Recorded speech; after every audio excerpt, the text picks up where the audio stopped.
남자들, 여자들, 이야기로 풀어주는 입양종합 백과사전 입양톡 사랑톡, 톡톡 톡톡.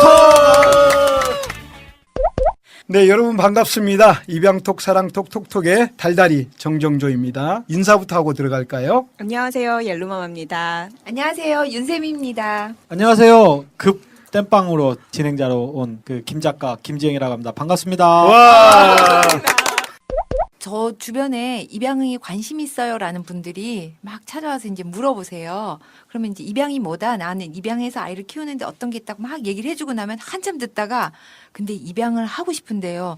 어디로 가요? 그걸 물어보시는 거예요. 그래서 그게 1단계였구나. 네, 네네. 맞아요. 어디로 그거부터 입양을 하고 몰라요. 싶은데 그럼 어느 기관에 가서 도움을 청해요? 그랬는데 지금 네, 홀트 이거는 얘기하셨잖아요. 편파적이어도 됩니다. 일단 오신 그 소속이 있기 때문에 자, 그러면 이제 여기서부터 약간 좀 분위기를 좀 바꾸겠습니다. 여태껏 그 미혼 엄마들에 대한 생각 때문에 같이 마음이 가라앉아 있었는데요. 자, 이제 입양에 대한 이야기로 들어가서 방금 말씀하신 대로 입양에 대해서 궁금하면 먼저 누구한테인가는 상담을 받아야 될 거 아니에요, 그렇죠? 그러니까요. 자, 그러면 어떻게 해야 될까요? 네, 이제 사실 기관의 입양에 대한 생각을 가지시고 전화를 하시는 것조차도 굉장히 힘들어 하시는 턱이 분들이 높아요. 많으세요. 네, 그렇죠. 네.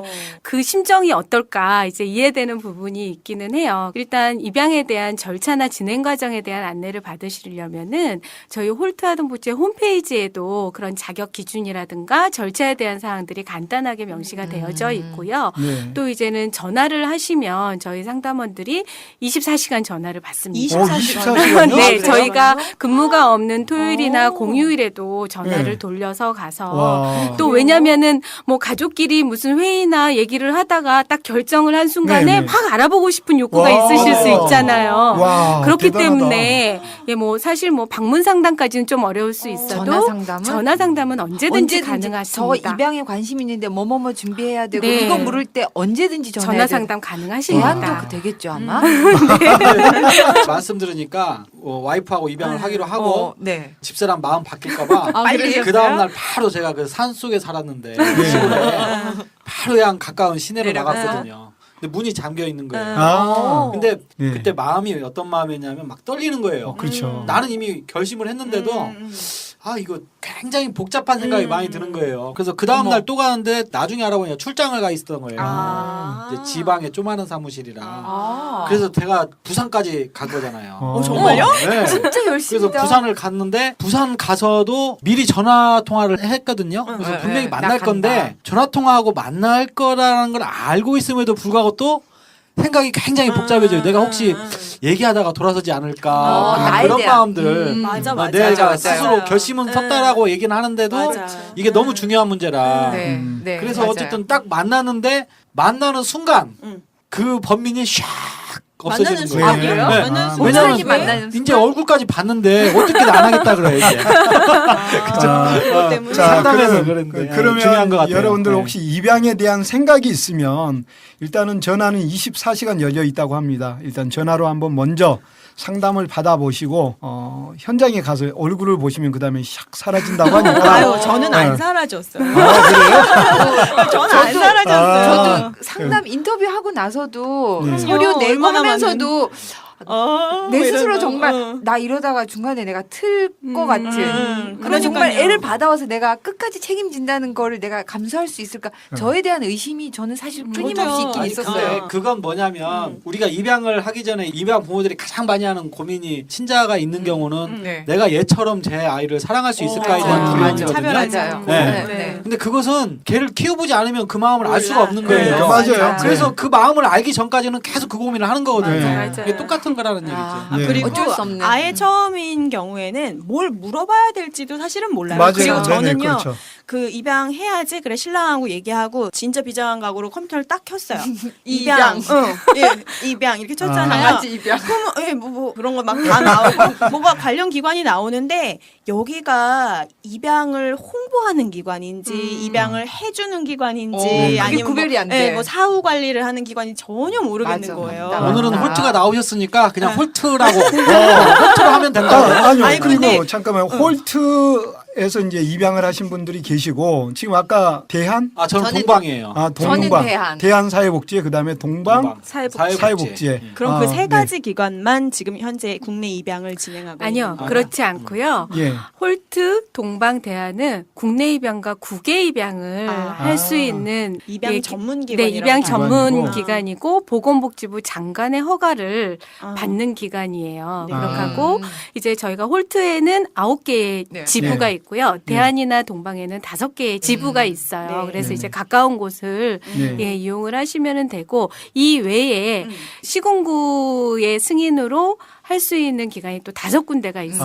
아, 네, 그래요? 예, 광주에도 있고요. 아, 네네. 저기 또 울산에도 있을 것 있고요. 네. 네. 여러분들 네. 궁금하시면 가장 기억에 많이 남는 기관을 검색을 하셔서 친절하게 상담을 받으시고 저는 그래서 그런 기관에서만 입양을 한다고 생각을 했어요. 네네. 그런데 후에 저한테 찾아오시는 입양 부모님들 말씀을 들어보니까 보육원 봉사 다니다가 입양해서 저 그거 하고 싶었는데 안 된다고 들었었거든요. 아, 그랬는데 네. 입양해야지 막연하게 생각하고 인터넷 검색해봤더니 뭔지 아무것도 모르겠고 그럼 보육원을 가야 되나? 진짜 그냥 그 순진한 생각으로 네네. 보육원 가 봉사부터 시작해야 되나? 시작해야 되나? 드라마 이런 데서 보면 그렇게 다니다가 어떤 애 하나가 막 되게 끌려가지고 내 아이 되고 그러던데 이런 생각으로 봉사를 시작해보려고 또 보육원을 쳤어요. 전화를 걸었거든요. 그래서 저 지금 봉사를 시작하려고 하는데요. 제가 거기 찾아가도 되나요? 그랬더니만 그 보육원들에서 하시는 말씀들이 뭐였냐면 장기적으로 하실 거 아니면 안 오시는 게 좋을 것 같아요. 그리고 혹시나 어떤 목적으로 봉사를 하시는지 모르겠지만 만약에 뭐 입양이나 뭐 다른 거를 생각하시는 거면 저희는 사양합니다. 이 얘기를 들은 거예요. 그래서 나중에 알고 보니까 속된 거쳐가는. 말로 그런 류의 방문들이 그렇죠. 많으니까 안 기관 좋아. 입장에서는 아이들을 또 보호하기 그게 되게 위해서. 큰 네. 상처고 어려움이고 그렇죠, 그랬던 아이들한테. 거예요. 베이비박스의 아이들은 네. 그 요보 아동의 그 프로세스 절차가 있어요. 네. 그거에 따라서 서울시 아동복지센터로 아이들이 의뢰가 되고 거기서 이제 서울시의 지원을 받는 시설들로 아이들이 가게 되는 거예요. 네. 그래서 그 시설에서 이제 입양 대상 아동이 될 수도 있어요. 될 수도 있는 예, 거예요. 근데 다 100% 입양 대상 아이들은 어렵죠. 아니에요. 왜냐하면은 그거는 어떻게 구분하냐면 엄마가 아이를 베이비박스에 놓고 갈 당시에 잠깐 맡기고 찾으러 오겠습니다라든지 어떤 조금 다시 뭐 아이를 찾겠습니다라는 메시지가 있으면은 안 이 되죠. 아이는 입양 대상 아동이 안 되는 거예요. 친권 포기가 안 되니까. 네네. 그렇지만, 궁금했어요. 네. 제가 키울 수가 없으니 좋은 부모님한테 보내주세요. 라든지, 잘 키워주세요. 라든지 하면 이 아이들은 입양 대상 아동이 되고 그 시설에서 이제는 시설장님의 생각들이 굉장히 중요해요. 입양에 대한 어떤 인식을 갖고 계시냐에 따라서 입양이 굉장히 활발하게 이루어지는 시설이 있고 그렇지 못한 시설이 있어요. 그래서 그거는 현실적으로는 시설에 들어가면 일단 입양이 좀 어렵다고 봐야겠죠. 근데 요즘은요, 그 시설장님들도 굉장히 이제 젊어지셨잖아요, 아, 많이. 네. 그러다 보니까 많이 변했어요. 아, 예전에는 그래요? 사실 그랬어요. 시설에 한번 들어가면 뭐 입양으로 이루어지는 거는 굉장히 정말 어려웠었는데 요즘은 그렇지 않고 또 이제 작년부터 서울시에서 국내 입양을 이제 활성화 해야지 된다라는 어떤 그런 목적을 가지고 서울시에서 지원하는 시설들에 대한 입양은 서울시 아동복지센터에서만 이제 진행을 할 수가 있는 거예요. 근데 거기서 직접 사회복지사가 상담하고 가정조사하고 사후관리하고 하는 사회복지사가 한 명밖에 없는 거예요.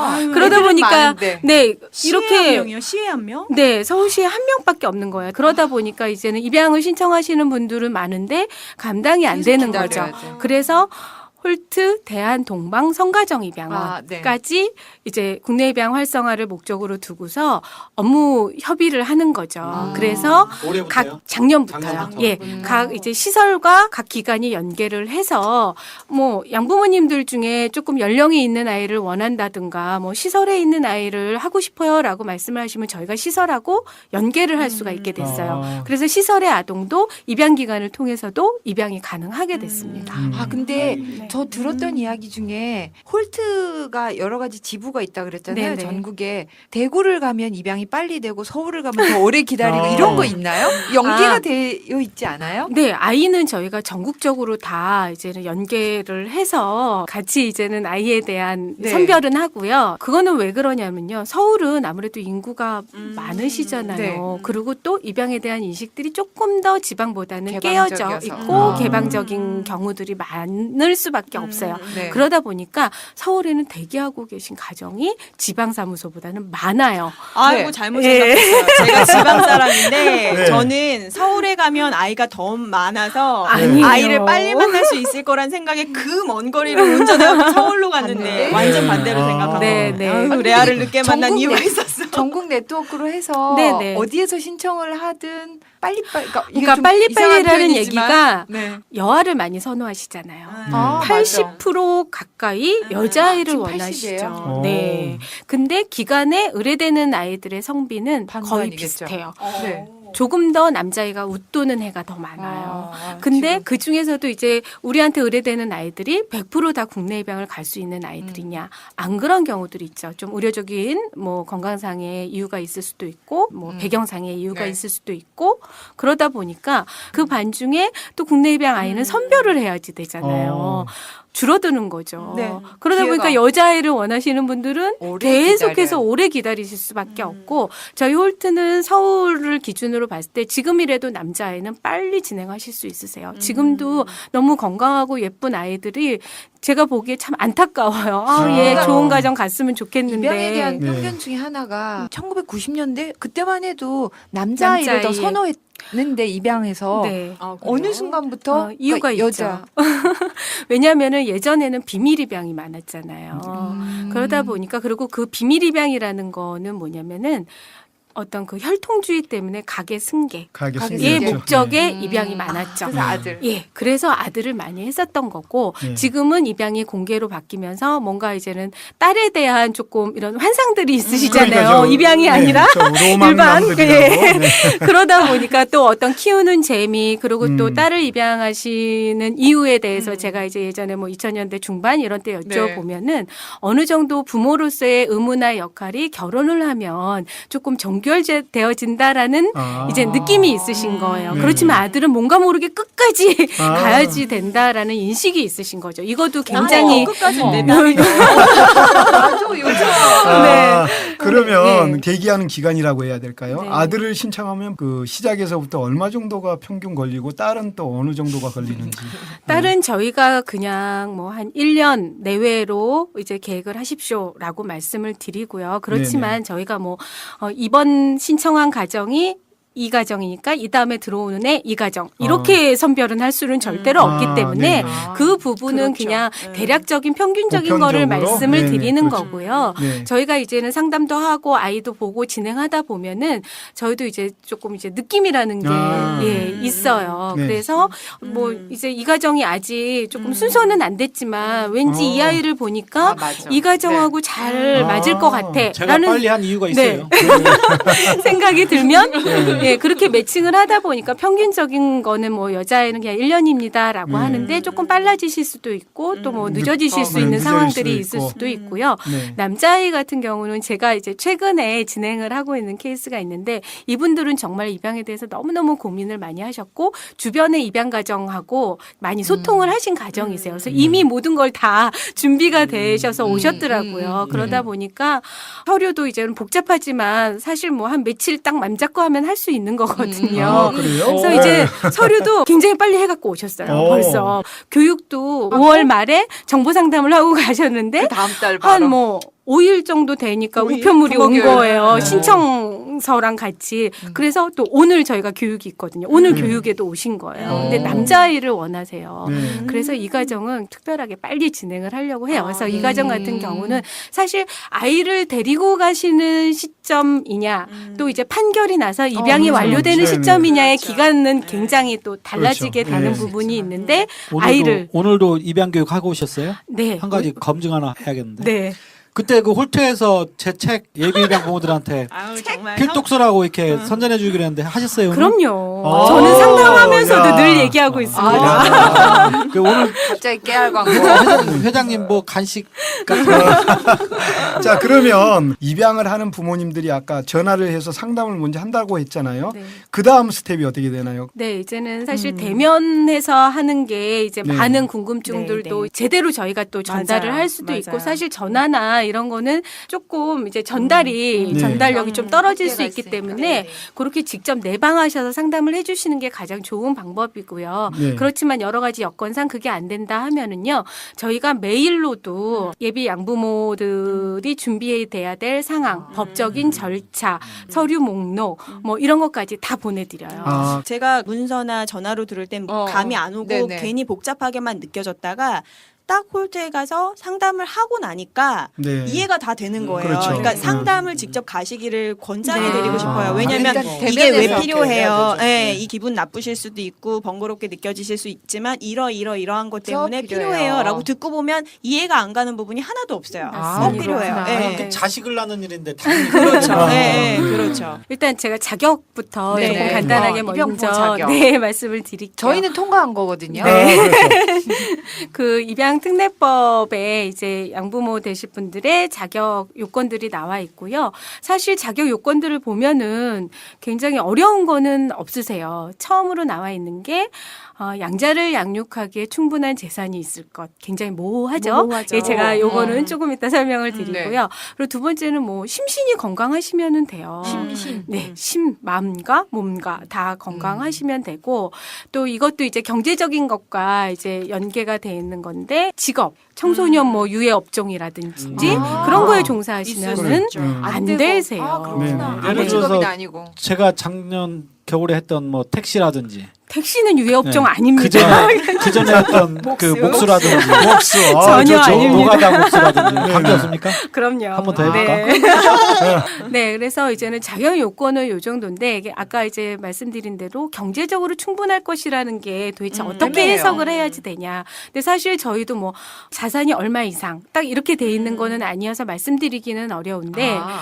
한국 사회에서 한 아이를 양육을 한다는 거는 경제적인 것과 무관할 수 있는 일은 아니죠. 네, 네. 맞죠. 그리고 네. 경제적인 걸로 인해서 어떤 부부 관계라든지 가족의 분위기나 그런 것들이 또 많이 좌지우지 되는 부분이 분명히 있거든요. 네, 그렇기 네. 때문에 이분들이 지금 안정적이라고 해서 평생 아이를 키울 때까지 안정적일 거라는 보장은 그것도 없지만 없죠. 네. 그래도 아이를 입양하시는 시점에서는 안전성을 가지고 있어야지 된다라는 의미고요. 그 아. 안정이라는 거는 사실 뭐 서울이나 수도권의 어떤 그 생활 규모 뭐 이런 것과 저기 지방의 어떤 그런 거는 또 달라요. 맞아요. 그렇죠. 서울의 네. 25평 아파트와 지방의 25평 아파트의 가격은 다르니까요. 굉장히 많이 차이가 나잖아요. 그래서 네. 그런 걸로 보지는 않고요. 아, 근데 어떤 분이 입양하고 싶은데 우리 전세 살아서 안 된다고 이런 네, 저도 얘기를 그런 얘기를 하시더라고요. 들었는데 그거는 전세였기 때문에 안 된 게 아니었지 않았을까 아, 싶어요. 그죠? 또 다른 아, 뭔가 그럼요. 이유가. 있죠. 그럼요. 집을 집채가 많다든지 네. 그럴 수 네, 있겠죠. 네. 그러니까 그런데 전에 저희가 그 여기에 나와서 직접 이야기하셨던 분 중에 안 돼서 그것도 홀트에서 안 돼서 열심히 돈을 집 벌어서 샀다. 네. 그때 제가 국내 입양과에 있었습니다. 그래요? 아, 제가 그러면 직접 네. 진행을 하지는 않았지만 네. 제가 그때 국내 입양과에 이제 상담원으로 있었고요. 네, 진실은요? 네. 뭐 제가 이제는 직접 뭐 핸들한 케이스는 아니어서 이제 자세한 네. 거는 모르겠지만 인상 보고 했을 거야. 네. 근데 사실 어떤 자산의 안정성이라는 거는 네. 이제 부모님 되실 분들의 나이와 맞아요. 네. 또 결혼 기간도 굉장히 중요하세요. 결혼 기간과 오. 또 부양 가족 수. 또 현재 중요- 가족 수. 예, 현재 이제 내가 부양하는 부양 가족 수. 도 굉장히 중요하세요. 그래서 요 세 가지를 놓고 봤을 때 어떤 그 수입이나 가지고 있는 어떤 부동산이나 동산보다 부채가 많은 경우는 안 되겠죠. 아. 예, 임대 아파트에 거주하신다던가 그런 음. 경우도 조금 어려우세요. 그리고 아, 뭐 그래요? 기초생활 네. 수급자라든가 어. 예, 그런 경우는 사실 최소한의 최저 생계를 받고 이제 생활을 하시는 거잖아요. 근데 입양이라는 거는 아이들이 선택한 게 아니잖아요. 그렇죠. 그렇죠. 그렇기 때문에 어른들 입양 기관의 책임. 입장에서는 평범한 가정을 만들어주고자 하는 게 음. 가장 좋은 거다라는 생각을 가져요. 운이 많고 이래야지 입양을 한다라는 게 아니라 이런 부분들을 여러 가지를 종합해서 봤을 때 그래도 어느 정도는 안정성을 조금 가지고 있어야지 된다라는 의미예요. 실례로 네. 저희 전세에 부채 엄청 많았는데 입양했습니다. 그리고 또 입양 대상 아동과 입양 부모와의 나이 차이도 또 보죠. 네, 법적으로 60세 미만이라고 60세 되어져 미만. 있죠. 네, 네. 예, 60세 미만요. 네, 그러니까 아이가 5살이면 65세까지도 입양이 65세여도 가능하신 거죠. 입양 그 나이 네, 차이가 아동과의 60세. 나이 차이입니다. 미혼이거나 혹은 그 독신. 그런 네. 분들도 입양이 가능한. 네, 가능한데 35세 이상, 45세 이하로 조금 제한돼 나이 있고. 규정이 제한이 되어져 있고요. 그리고 독신일 경우에는 성별이 다르면 또 안 된다. 뭐 이런. 그거는 뭐 거. 법에 나와 있는 거는 아닌데 우리가 일반적으로 봤을 때 남자 독신이 여자아이를 입양하겠습니다 하는 거는 사실 반길 만한 일은 아니지 않을까. 그러니까 이해를 못 하고 있었는데 예, 그런 예, 거. 편견일 수도 있겠지만 혹시라도, 조금 혹시라도. 조금 그러한 부분 조심스럽지 않을까 해서 그렇게 진행한 적은 없습니다. 네. 여자분이실 때 뭐 여자아이 남자아이는 뭐 상관은 없는데 아, 예, 남자분일 때 뭐 여자아이만 고집하시는 경우는 네, 음. 조금 진행이 어렵겠죠. 어. 근데 사실 아직 남자 독신이 입양을 의뢰하시거나 그러신 적은 없었어요. 그러니까요. 여자 독신은 제가 있으셨습니다. 생각해도 그러니까 입양이라고 하는 것이 그 어떤 한 생명에 대한 그 복지 차원에서 그 아이한테 더 좋은 환경을 찾아주려고 노력하시는 거니까 그러다 보니 입양 부모의 자격에서 경제력도 보는 거고 이런 거죠. 이제 우리 같은 사회복지사들은 직접 상담도 하고 가정 방문도 하고 하는 과정을 거쳐서 이분들이 정말 어떤 마음가짐으로 입양을 준비하고 계시고 앞으로 어떤 가정을 꾸리겠다라는 게 이제 머릿속에 그려지지만 사실 입양을 최종적으로 결정을 하는 거는 가정법원의 판사 예. 그게 바뀐 거죠. 예, 그래서 이제 법원 허가제로 바뀌면서 가정법원의 판결이 있어야지만 입양이 성립이 되게 바뀐 거고요. 네. 이 판사님들은 이분들하고 이렇게 상담하고 뭐하고 할 시간이 안 없죠. 되죠. 오로지 그러다 보니까 서류로만. 객관적인 증빙되는 그렇죠. 서류로만 아, 판단을 하게 되는 그렇죠. 거죠. 네. 필요 서류 한번 아니, 말씀해 뭐가 주시면. 필요한가요? 혼인관계를 증명할 수 있는 아. 혼인관계 증명서, 네. 또 가족관계 증명서, 네. 또 주민등록 등본이 기본적으로 이제 필요하시고요. 자격 기준에 맞는 여러 가지 서류들, 그러니까 재산, 소득 및 재산을 증빙할 수 있는 서류는 굉장히 다양하겠죠. 네네. 이제 뭐 그게 너무 근로자라고 많았어요. 근로자라고 네. 하면 뭐 원천징수 영수증, 맞아. 뭐 네. 사업자라고 하면은 뭐 사업자 등록증과 또 이제 뭐 소득금액 증명서라든지 뭐 지방세 납부 증명서라든지 아, 네. 여러 가지 뭐 이제 그런 것들 또 이제는 자산을 증빙을 하셔야 되기 때문에 부동산과 동산에 그런 대한 이제 증빙 서류가 있어야 돼서 뭐 등기부 뭐 등본이라든지 뭐 그게 뭐 토지건 임야건 건물이건 간에 가지고 계신 거는 이제 재산 없어서 그런 거 안 했어. 네, 다 주셔야지 보험도 되고요. 있었잖아요. 네, 그죠? 왜냐하면 그거는 이제 동산의 개념으로 들어가는 네. 거예요. 예적금이라든지 뭐 퇴직금인 그 납부 현황이라든지 갑자기 세금 상담하러 오는 느낌이에요. 떨렸어요. 이게. 저희가 가지고 자, 그러면 네. 지금 우리 엘로마마께서 둘째를 입양을 지금 준비하고 네, 계시잖아요. 준비하고 있죠. 그럼 본인이 직접 준비하시면서 네. 느끼셨던 여러 가지 생각들이 있으실 것 같아요. 있죠. 신랑하고 둘째 입양을 하겠다는 마음은 금방 동의가 됐어요. 예. 그런데 둘 다 아유 했던 부분은 뭐냐면 서류 준비. 어. 1차 때 그렇게 어려웠던 서류 준비를 다시 해야 되는 게 되게 예. 번거롭게 느껴져서 아니 잠깐만요. 그러면 1차 때 썼던 그 서류 그냥 복사해서 쓰면 안 되나요? 그래서 저희도 네네. 모르니까 전화를 해봤죠. 어. 선생님께 되게 예. 고운 목소리를 전화했어요. 봐주십사. 네. 그리고 저희요 네. 다 냈잖아요. 네. 얼마 되지도 않았어. 네, 그거 어. 다시 내야 돼요? 이렇게 네. 여쭤봤더니 네, 어. 다 다시 내야 돼요. 단호하게. 왜요? 어. 그러더니 막 그러면서 그리고요 입양 부모 교육도 다시 받으셔야 돼요. 교육까지요? 네, 오. 그러시는 거예요. 그래서 법적 절차가 그렇대요. 근데 아. 1차 때 서류 목록을 보니까 경찰서에 가서 범죄 범죄 수사 조회, 맞아. 경력조에서 네. 뭐 약물과 성폭행 뭐 이런 거 포함해서 해오라는 거예요. 근데 거기 가서 그걸 띄는데 기분이 되게 별로인 거예요. 그렇죠.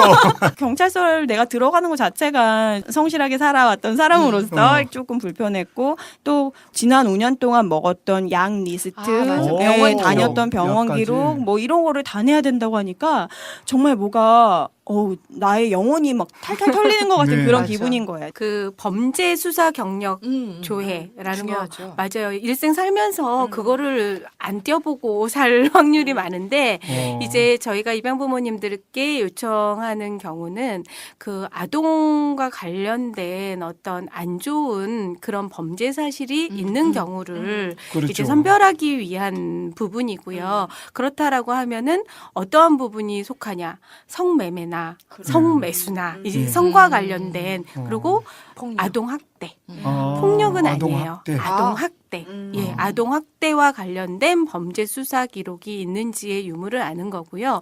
그 범죄 수사 경력 조회는 사실 입양기관에서 할 수 없고 본인들이 하시는 건데 본인들도 입양기관에 제출하려고 발급받으려고 왔어요 하면은 안 띄워주세요. 왜냐하면은 수사에 관련된 부분은요 아무나 그거를 뭐 제출받거나 할 수 있는 서류가 아니에요. 그래서 본인도요? 본인의 열람만 가능한 서류예요. 네. 그래서 우리 기관에 그거를 가지고 오셔서 우리가 눈으로 확인은 하고 또 범죄 조회 동의서라는 걸 저희가 받아요. 그러면은 그 동의서를 가지고 저희가 공문을 해서 이러한 분들의 범죄 사실만 수사 말고 범죄 사실만 경력을 조회해 주십시오 하면 그 경찰서에서 공문과 그 회보서를 보내주세요. 그거가 법원에 들어가는 서류가 되는 거고 법원에서 그걸 보고 수사 기록도 조금 보고 싶다, 보겠다. 확인하겠다 하면은 추가 요청. 보정을 내리면은 그때 법원의 보정 서류를 가지고 가서 수사 기록을 발급받아서 제출하시게 되는 거예요. 혹시 그 국가보안법이나 집시법은 어떻습니까?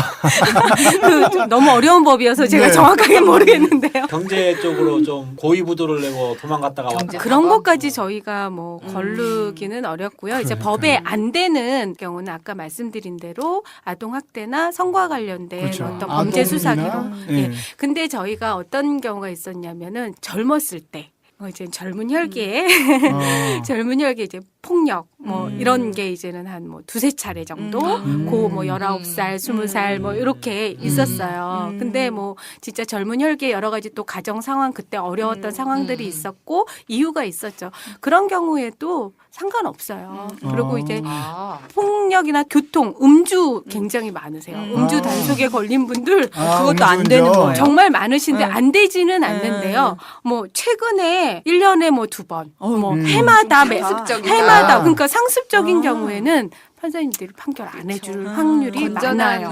그래요, 그러니까 맞아요. 대한민국 국민으로서 규범을 잘 지키고 그렇죠. 예 성실하게 살아가는 사람이어야지 가능한 사실은 다 거죠. 지나고 나면 되게 복잡했는데 지금도 이렇게 생각하면 맘먹고 하루 이틀이면 할 수 있는 일이에요. 정말 복잡하지만 오늘 작정하고 내가 일해야 돼. 보건소도 가고 경찰서도 가고 뭐도 하고 동선을 잘 짜서 하면 잘하면 하루에도 네, 끊을 네. 수 있는 그리고 지나고 보면 아니 부모가 돼서 생명을 하나 얻는데 그 정도 검사도 안 하고 그러면은 내가 부모 되겠다고?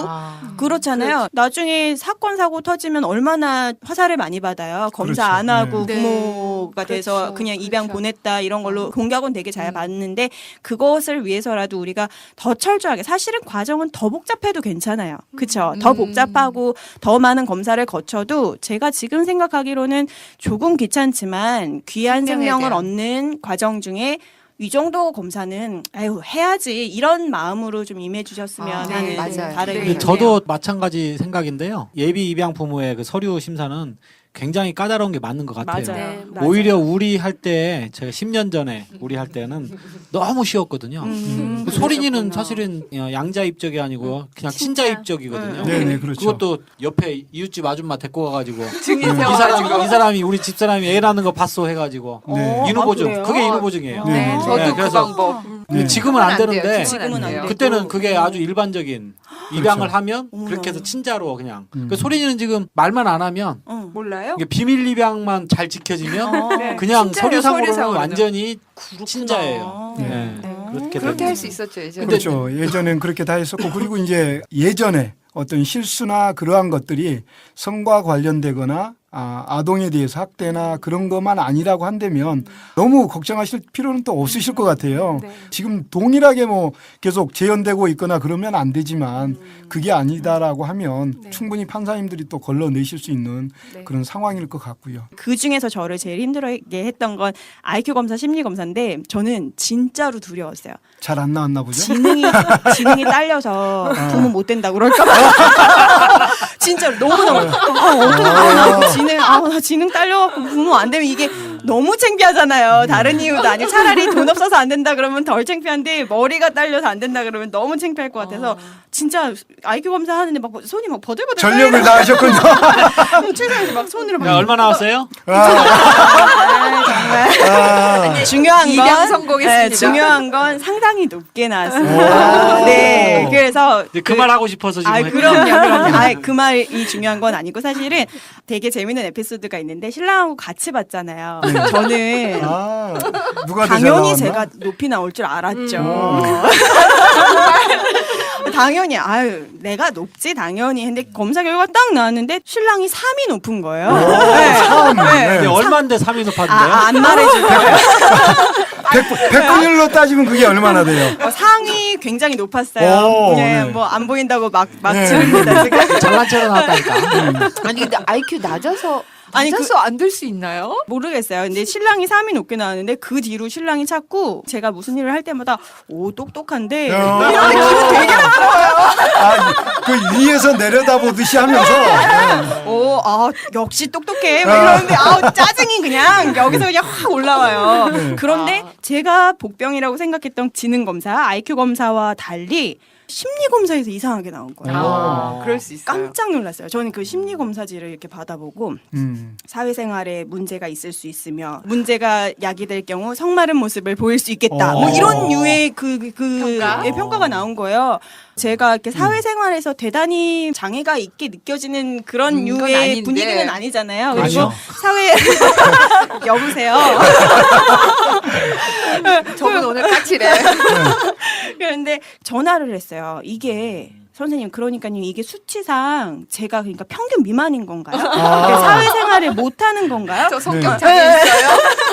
이게 그런 건가요? 그랬더니 아니요 잘 나오신 거예요. 원래 전문가의 결과지는 이렇게밖에 쓸 수가 없다 이런 얘기를 하시는 거예요. 근데 저는 너무 걱정이 되는 거예요. 그러니까 그 판사님과 그 밑에 사무관님이 심리학 전공을 하신 분인가 과연 이 결과지를 이 표현을 어떻게 수치를 읽으실 보고 것인가. 판단을 하실 수 있는 분인가가 막 버들버들 떨면서 내가 세상에 심리 검사에서 이렇게 떨릴 수가. 놀랍게도 신랑과 저와의 그 심리 결과도 똑같아요. 신랑도 그런 남자, 나는 이런 여자. 이렇게 나서 부부가 난리가 난 거잖아요. 근데 신랑도 막 이게 용납이 안 되는 거. 지금 내가 사회생활 얼마나 잘하고 있는데. 그리고 나서 그래서 홀트에 전화를 했어요. 선생님께. 선생님 저 결과지가 이렇게 나왔는데요. 그때 저희 담당 선생님도 어머 제가 읽어봐도 제가 상담했던 가장 안 옐로마마가 아니에요. 이건 거예요. 아닌데 그래서 그분도 심리학 전공은 아니셔서 그때 당시 국내 입양 팀장님께 보여드렸어요. 그분은 심리학을 전공하신 분이셔서 아이고 이거 되게 괜찮아. 이 정도 수치면 되게 잘 나온 거야. 뭐 이렇게 말씀을 해줘서 그때서야 조금 안심을 하고 법원에 넘겨도 안도를 했지만 제가 최근에 어떤 질문을 받았냐면 입양기관에 상담을 갔더니 심리검사를 하라고 하면서 여기를 가라고 하더라. 근데 나는 그게 좀 기분이 나쁘더라. 입양기관과 그 심리상담소가 뭔가 맺어져 있어서 거기만 이렇게 보내주는 거 아니냐 이런 얘기를 제가 질문을 한번 그래서 받아서 할인 받는 거 아닌가? 무슨 말씀이세요? 아무것도 모르는 기관에 가면 오히려 저처럼 성마른 모습을 보입니다. 이런 결과지 표현, 써주시고 입양기관에서 잘 알고 계신 기관에서 경험이 있는. 많이 적절한 딱 봤을 표현을 때, 해주십니다. 적절한 표현으로 기술을 뭐라 그럴까요? 똑같은 검사 결과를 가지고도 표현하는 방식이 다를 수 그렇죠. 있잖아요. 그렇죠. 그래서 네. 그 누가 봐도 상식적으로 이해가 되는 그렇죠. 그런 결과지를 만들어 주실 수 있다. 이렇게 말씀을 드렸었죠. 그거 사실 심리 검사지를 제출하는 거는요. 필수 서류는 아니에요. 그래요? 그런데 저렇게 어렵게 했어. 다 네. 다 하신다던데. 네, 왜냐면은 요즘은 아니, 그 녹음을 하기 전에 말씀하셔야지. 네. 필수 서류는 아닌데 매뉴얼에 보면은 요청을 할 수도 있다라고 돼 있는 아. 서류들이에요. 네. 네. 그렇지만 이제 상담을 하는 저희 입장에서도 사실 상담을 몇 차례 진행은 하기는 하지만 다 알지는 못하잖아요. 그렇죠. 그리고 또 사회복지사들이 어떤 심리적으로 어떤 전문가들도 아니고 하다 보니까 이제 그런 부분들을 요청을 드리는 거고 가정법원마다 요청을 하는 법원들이 있어요. 네네. 그래서 판사님에 어느 법원으로 따라. 소장을 넣을지 모르기 때문에 그렇기 때문에 이제 심리 검사를 조금 루틴하게 좀 하셔라라고 아. 이제 말씀을 드리는 거고요. 그 심리 검사 센터를 지정을 한 거는 입양 기관이 한 게 아니고요. 가정법원에서 한 법원에서 겁니다. 그렇죠. 법원에서 네. 지정을 하겠죠. 네. 서울가정법원에서 이제는 입양과 관련돼서 이제 소장이 입양 들어오는데 심리검사서가 이제 중구난방인 거죠. 그러다 보니까 저의 경우처럼. 네, 가정법원에서 이제는 뭐 수도권까지 이러이러한 센터에 가서 하시는 게 좋겠습니다. 그래서 여기 있는 걸로 저희는 인정을 하겠습니다라고 저희한테 이제는 요청을 하셔가지고 저희가 이제 입양 부모님한테 이러이러한 군데 가셔서 하시면 예, 됩니다라고 말씀을 드리는 거고요. 그 지능 검사는 필수는 아닙니다. 예, 그러니까 그 신빙성이 있었거든.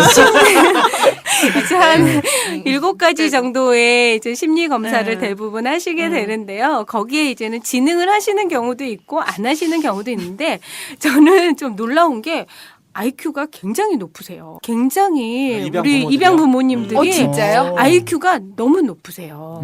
아, 네. 그래서 해보고 싶다. 저희도 우리 하면은 이거 안 나올 것 같은데 정말 이분들은 어떻게 이렇게 머리도 좋으신 분들이 입양도 하시고 너무 좋다. 저희들끼리 그냥 우스갯소리로 하고 있는데요. 지능 검사도 필수는 아닙니다. 아, 그래서 그러니까 둘째 예. 때는 제가 스킵이 좀 됐으면 좋겠네요. 그러니까 이제 그 혹시 이러한 부분 때문에 걱정하시는 분들은 IQ 검사하셔도 잘 나온다니까 걱정하지 말고 하시고요. 심리 검사도 뭐 염려하실 거 없으실 것 같습니다. 그런데 우리 예전에 입양했던 부모들은 이제 심리검사나 이런 것들을 잘 모르잖아요. 그래서 저희가 심리검사 하면 옛날에 음악다방에 앉아서 100원짜리 동전 넣고 뽑았던 심리검사 그것만 생각이 나요. 생각 안 나시나요? 죄송합니다. 이거 이게 또 7080 이야기다 보니까. 아니, 김 작가님은 왜 갑자기 말씀을 안 하세요? 저도 전혀 생뚱맞은 소리. 아니, 그때 왜 뽑으면 옛날에- 심리검사 그런 거 옛날에는 있었잖아요. 네. 웃자고 드렸는데 저는 이 아재 개그가 안 통하는 이 상황을. 소린이를 지금 만약에 2016년 지금 입장에 다시 만난다면 우리는 절대 부녀지간이 될 수 없는 통과 상황이네요. 못할 것 같으세요? 뭐 심리 검사에서도 걸릴 것 같고 IQ 검사는 IQ 검사. 기본적으로 뭐 경제적인 재산, 부분 재산. 이게 뭐 아주 끔찍할 뻔했습니다. 저희가 네. 보증 쓰면 안 되나요? 보증 환영. 네. 취소.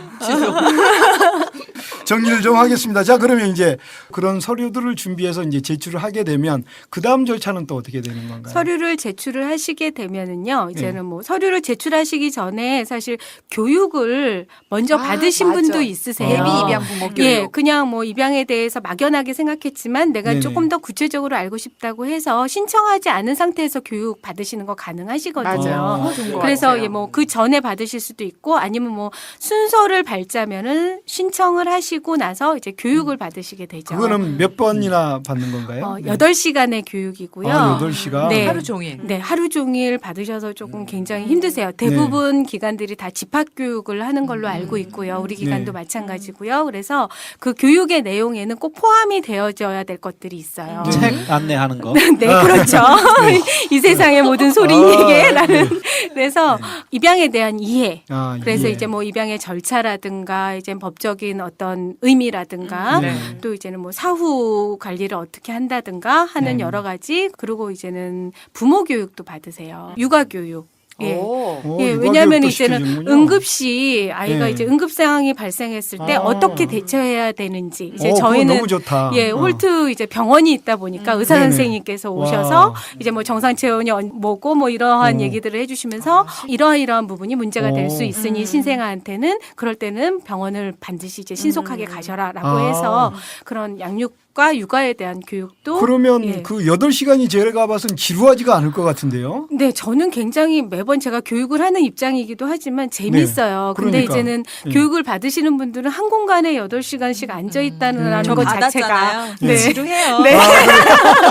근데 거기 입양 부모 사례가 들어가지 않나요? 있죠. 네, 전 그게 제일 많이 좋았던 것 도움됐어요. 같아요. 네, 아. 그게 부모 굉장히 그게 가장 좋았다라고 이제 저희가 네. 설문을 받으면은 단연 탑이고요. 네. 그 입양 부모님들이 실제 입양 부모. 예, 실제 아무래도. 사례들 그렇게 하고 이제 최근에는 청소년 입양인의 사례도 오. 예, 입양 아이가 와서. 네, 아이가 아. 와서 네. 이제 본인의 사례를 또 안 직접 지루하겠네요. 그래서 그렇죠. 그 김수아가 그거 많이 하다가 네, 우리 이번에 수아가 상 합니다, 받았잖아요. 저희도. 그러니까 그게 네. 그 지금 입양을 앞두고 있는 부모들 입장에서는 가장 궁금한 게 네. 사실은 그 부분이거든요. 맞아요. 네. 그건 나머지는 맞아요. 다 인터넷에서 검색하면 아이가 아프면 어떻게 해야 돼요? 뭐 네, 그건 네. 다 나오는데 네. 이거는 아무리 뭐 찾아봐도 알기가 그렇죠. 어려운 건데 요즘, 직접 요즘 또 현장에서 새로 뜨는 들으니까. 코너가 하나 또 생겼다고 그러더니 네. 책 소개하는 코너. 네. 아, 네. 끈질기네요. 네. 아, 네. 책 소개하는 김에 제대로 하죠. 예비 입양 부모의 필독서, 입양 부모의 참고서, 야, 근데 모든 사람들의 교양서. 교양도서. 아, 저도 외웠어요, 좋아요. 저도. 네. 네. 자, 그러면 그러면 이제 그런 서류 네. 준비해서 네. 입양기관에서 법원으로 넘기시는 거죠. 네. 거기까지도 오래 걸려요, 사실은. 그렇죠. 아, 왜냐면은 사실 법원에 사건 접수로 되는 거예요. 그렇죠. 렌쟁반의 옥꽃을 굴러가는 목소리. 주선미 팀장이 전해주는 입양 절차의 모든 것. 다음 주도 많이 기대해 주세요.